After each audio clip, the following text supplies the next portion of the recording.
Lawrence, who are we having trouble ranking a wide receiver? Tyler Lockett, For his whole career, not just this week. Oh yeah, definitely. It seems like, he always kind of, gets counted out just a little bit, even especially when it comes to July and August, and then boom, he has another good season. The thing about it this week is I'm a little concerned about, how the Seahawks offense looked against the Panthers, and now they're facing the Niners. And again, Tyler Lockett was still able to do his thing, but like that was against the Panthers.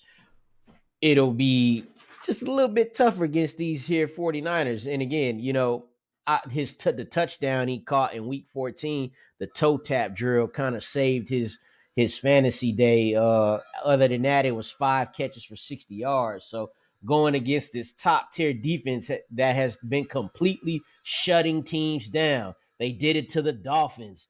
They did it to the GOAT. So, I mean, he can obviously do it to Geno and that Seahawks offense. So that'll leave me, a little bit more confusing. And do I rank him ahead of DK? That's another thing. Yeah, man, DK versus Lockett is always weird. And I simply won't. No matter how many touchdowns Tyler Lockett scores, he's going to have 16 at the end of the year, and DK will have 6, and I'll just keep doing what I'm doing, right? Yeah, same. He has touchdowns in 6 consecutive games, I believe. And DK has like 2 touchdowns or maybe 3 over that span, so it's not like he's completely shutting DK out of the scoring metrics, but could we get DK some more touchdowns? I know he has some, but DK's been seeing really good volume. Actually, he sees more volume than Tyler Lockett. He scores like half the touchdown. He has 43 targets over his past 4 games. DK Metcalf. I feel like the Lockett concern this week is more about Geno Smith against the 49ers than it is about Lockett himself, and because we've seen the Geno coaster kind of going south a little bit. It ebbs and flows. He's finally getting like overexposed a bit, where he's just like the classic quarterback where you understand why you're trying to limit his attempts, actually. Like keep him within himself, make it so he doesn't have to put the whole team on his back. But he has to put the whole team on his back because the defense is bad and the running game is just gutted by injury. I mean, yeah, we're kind of seeing why Geno doesn't throw 40 balls a game. Is what I feel like, because if he in the muddy pocket, he makes mistakes, and gonna be a lot of really bad pockets against the 49ers. But I still have Tyler Lockett safely in the top 20, Lawrence. I mean, do we still have him in the top 18? I still have him in the top 18. I think I have him as the wide receiver 18.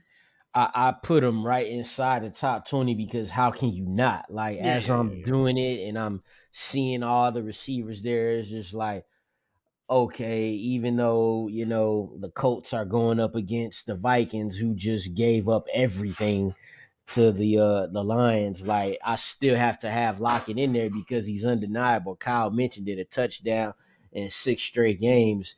That's not a mistake. Geno, looks for this guy in the red area and for good reason. So yeah, definitely inside the top 20, but it's like some weeks, Tyler Lockett, there's times when you should probably be making him a top 10 receiver, but we never gonna do it. Kyle, who are you having trouble ranking this week? Jaylen Waddle, and it's not as exciting as Tyler Lockett. Well, Tyler Lockett's like a really good number 2. He scores a lot of touchdowns. I think Waddle's a really good number 2, but he's not scoring a ton. And early in the season, it really looked like there was potential for a 1A, 1B situation where either week it could be either guy. That's miles in the rear view at this point. It's so clearly Tyreek Hill. Not only is this team's number 1 receiver, but he's the one who they're like moving around the formation, trying to scheme up targets for, and Jaylen Waddle's just kind of left out to dry. And he still gets there. Sometimes, I was going to say plenty of times. It doesn't feel like plenty of times anymore. And we've only seen Jaylen Waddle out-target Tyreek Hill in 3 games this year. After a string of so-so performances, he's fallen to the wide receiver 31 in target share. I don't want to rank him as a wide receiver 3, but his target share is that of a wide receiver 3. His fantasy production is, in the past few weeks, I don't even know if it's wide receiver 3 numbers. I'm still going to have him there. Because I still believe in this offense. I'm not too shaken by a few bad performances by Tua and the entire offense, but I'd feel better if they weren't coming off bad performances. I'd feel better if Waddle had done much recently. So I still think I still think he's top 24. He's still top 20. Is he still top 24? He is for sure.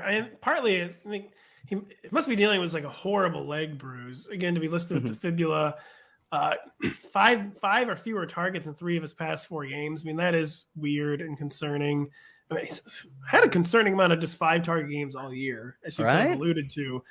And the Dolphins not running very pure right now, but and the upside, he has a reasonable floor. He's at a yardage floor at least all season, despite kind of like the concerning target share, Mostly, like you said, Kyle. But then, obviously, he's the number 2 receiver in this offense. He maintains a super high weekly ceiling. So I think you got to keep running. I think you got to keep running him out there, probably even in the top 20, not just the top 24. All right, but fair enough. But where would you guys rank T. Higgins if you were told he's going to play this week? Well, the last time I was told he was going to play, he played 1 snap. Yeah, I've always ranked him in the top 12. I'm not doing that this week. Agreed. Because even if he do play, it's just like you know what he could do. You know he could have one of those. He's like a better version of Gabe Davis. So Almost. much better, dude. Oh my God. Come on, man. What do you mean? Come on. I'm saying we don't slander Gabe Davis. But you can praise T. Higgins. You don't slander Gabe, though. I have to slander or use Gabe Davis as an example because T. Higgins kind of does this. Like he had a couple 100-yard games a couple of weeks ago, but then week 13, right? He did score a touchdown, but it was on 3 catches for 35 yards. This time he doesn't play. When Jamar Chase is there, he's always going to get his number. This is another situation that coming into the season, I saw it as, it could be not a 1A, 1B type of situation because Jamar Chase is so good, but this would be the best number 2 receiver by far in the league. It's just not happening on a week-to-week basis, and he's probably on a whole season scale probably been more inconsistent than the Jaylen Waddle. But I'll have him ranked higher than Jaylen Waddle because they're not playing against the Bills this week. So there you go. Hey, it's Matthew Berry from NBC Sports and Rotoworld.com. Just want to thank you so much for watching what you just watched, or at least being too lazy to click out of it after the autoplay just kept it going. So either way, thank you so much for just letting it scroll by your screen. And now I'd like to ask you respectfully, please subscribe to the NFL on NBC YouTube channel for the latest NFL news, fantasy headlines from Rotoworld, and betting analysis from NBC Sports Edge.